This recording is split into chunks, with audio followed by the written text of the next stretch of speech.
The shattering intrusion began not with a knock, but with an act of pure, unadulterated aggression. The heavy, centuries-old cabin door slammed open so violently that every pane of glass in the rustic, leaded windows rattled and sang a mournful metallic harmony, a jarring counterpoint to the quiet evening. The sound was a violation, an invasion that ripped through the warm, comfortable bubble of Robert Sullivan's family heirloom, the cabin that had stood firm against nature and time since 1922. Standing framed in the doorway, silhouetted by the sudden influx of exterior light, was Patricia Harrington, president of the Pine Ridge Homeowners Association. Her presence alone was a physical embodiment of the invasive, petty bureaucracy that had haunted Robert's life for the last 5 years. Her body was rigid, coiled with an expression twisted in pure outrage. She wore the uniform of her self-appointed power, crisp, pressed khaki trousers and a stark navy blue Pine Ridge HOA polo shirt, clutching a clipboard like a royal scepter, her eyes magnified by the fury that was perpetually simmering beneath her carefully manicured surface, were the first to move, scanning the room with the efficiency of a predator locking onto its prey. Robert, whose name was indeed Robert Sullivan, felt the familiar cold knot of dread tighten in his stomach. This was it, the moment she had been waiting for. He had learned over years of tedious, frustrating confrontations that Patricia didn't just enforce rules. She enforced her will. She jabbed an accusing finger wildly, pointing it toward Robert and his dinner guests with the dramatic flourish of a prosecutor delivering a closing argument.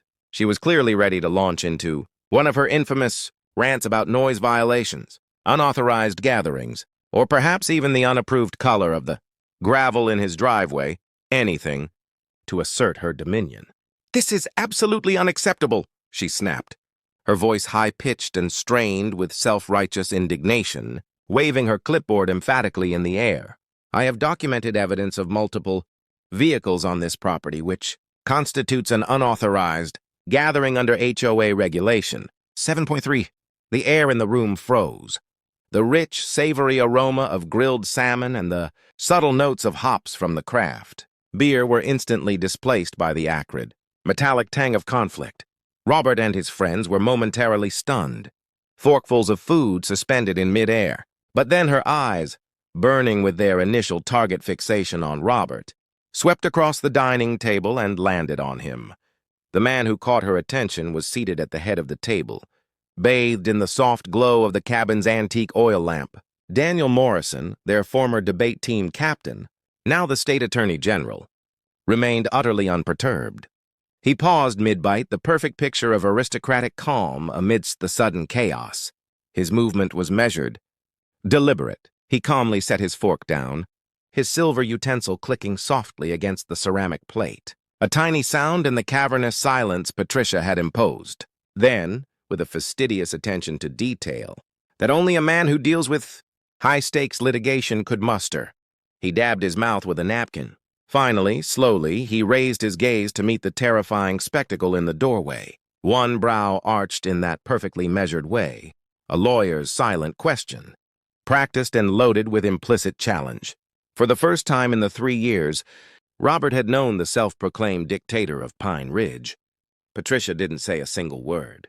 Her face, seconds earlier contorted into a mask of pure, self-justifying rage, was now a portrait of absolute paralyzed shock. Her mouth opened, ready to unleash the next round of bureaucratic ammunition, then simply froze. Absolute silence reigned, a heavy, suffocating blanket of disbelief. The narrative needed to backtrack, Robert realized, to fully convey the absurdity of this moment and the long, bitter history that led to Patricia's dramatic, door-smashing entrance. The stakes of this confrontation weren't about a fine. They were about trespass, property rights, and the emotional battle for control of one's own life. Let me back up, Robert thought. The internal monologue, providing the necessary emotional depth for the $3,000 word length. "My name's Robert Sullivan, and the key to this whole mess lies in this place, this lakeside cabin. This wasn't just a house. It was a sanctuary, a legacy. It had been in his family for 4 generations. His great-grandfather built it by hand in 1922, a time when the surrounding woods were wild and untamed long before Pine Ridge was even a hazy concept on a developer's ambitious blueprint. The crucial, defining detail that Patricia conveniently ignored was that the cabin sat on 5 acres of private land, completely outside the HOA's reach. Robert had every deed, every easement, every meticulously recorded legal document proving his complete autonomy. He was, legally speaking, a free man in a sea of regulated suburban serfdom. But try telling that to Patricia Harrington. Patricia had arrived in Pine Ridge about 5 years prior. She embodied the classic suburban transplant, someone who believed that simply owning property entitled them to dictate the terms of existence for everyone else. She wasted no time running for HOA president, promising the residents, many of whom valued order over individualism, that she would restore order and beautify the neighborhood. What she truly did was transform into a self-appointed dictator. Her methods were legendary for their petty cruelty. She'd carry a ruler to measure lawns to ensure compliance with the exact 2-inch height regulation. She issued immediate, non-negotiable citations if garbage cans stayed out longer than 2 hours past collection. And in the story that became neighborhood legend, she once fined a family $300 because their daughter's sidewalk chalk art was deemed aesthetic clutter and a detriment to community standards. The emotional cost of her rule was exhaustion and fear. Robert's cabin, his private, legally segregated property, had somehow become her personal crusade. It had started 6 months earlier, a slow, methodical escalation of harassment. Patricia, lacking any legal jurisdiction, manufactured pretexts. She insisted that Robert's land, though separate, was close enough to the neighborhood to affect property values, a nebulous and meaningless claim that, nevertheless, served as her justification for interference. The first volley was the noise complaints. Robert, a wildlife photographer, whose life revolved around quiet patience and solitary pursuit, found this hilarious and infuriating in equal measure. She claimed she could hear his occasional weekend gatherings from half a mile away. The truth was, his gatherings were usually a single friend, a quiet beer, and the peaceful sounds of the lake. Then came the fabricated reports about trash blowing onto HOA property, even though a dense natural forest, a significant ecological barrier, separated Robert's 5 acres from Pine Ridge's manicured lawns.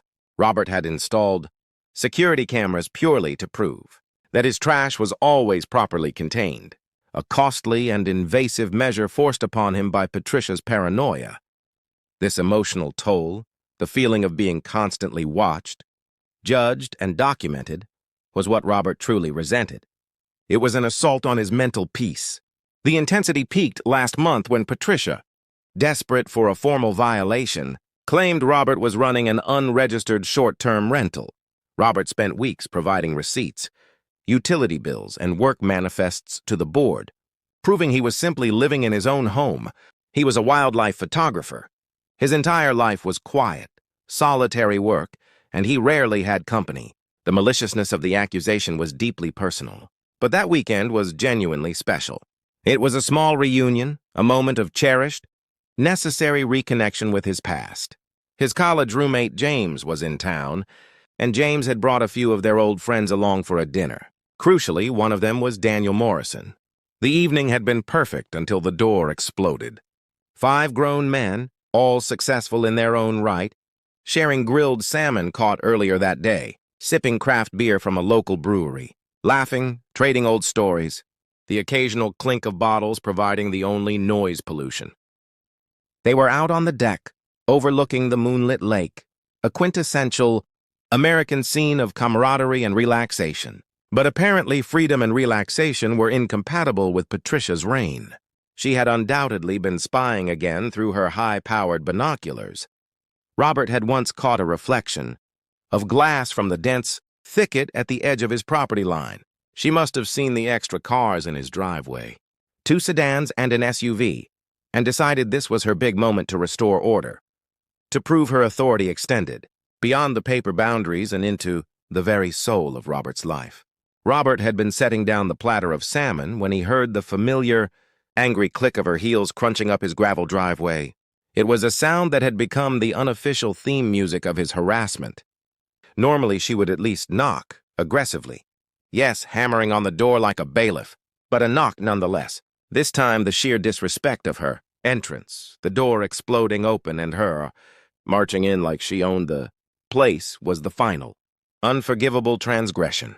I have documented evidence of multiple vehicles on this property which constitutes an unauthorized gathering under HOA Regulation 7.3.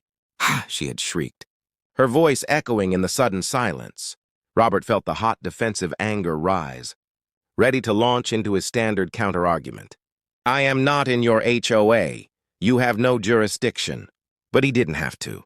The air was still humming with the aftershock of her tirade and the heavy weight of Daniel Morrison's silence. Daniel, the Attorney General, had finally finished dabbing his mouth, a gesture that conveyed more utter, withering disdain than any shouted insult could. He slowly, deliberately picked up the glass of amber craft beer and took a sip, never breaking eye contact with Patricia. His movements were calculated to stretch the silence, the heavy, terrifying silence of a powerful man weighing his words. Robert watched Patricia's face, mesmerized by the collapse of her self-importance. The recognition of Daniel Morrison, the man whose face graced campaign, posters, and newspaper headlines, statewide, had utterly stripped her of her authority. The realization that her target was not some insignificant, isolated photographer, but a high-ranking state official, a man who literally dealt with legal statutes and jurisdiction every single day, was a visible physical blow. Her power, derived entirely from a petty rulebook, evaporated in the presence of genuine institutional authority. Before you continue with your documented evidence, Daniel finally said, his voice a low, smooth baritone that somehow managed to command the room. Without ever rising above a conversational level, I feel I should introduce myself. My name is Daniel Morrison. He inclined his head slightly, a small, polite movement that felt devastatingly condescending. I am the current state attorney general, and I am having dinner with my friend Mr. Sullivan on his private property. Now, he paused, the silence stretching again.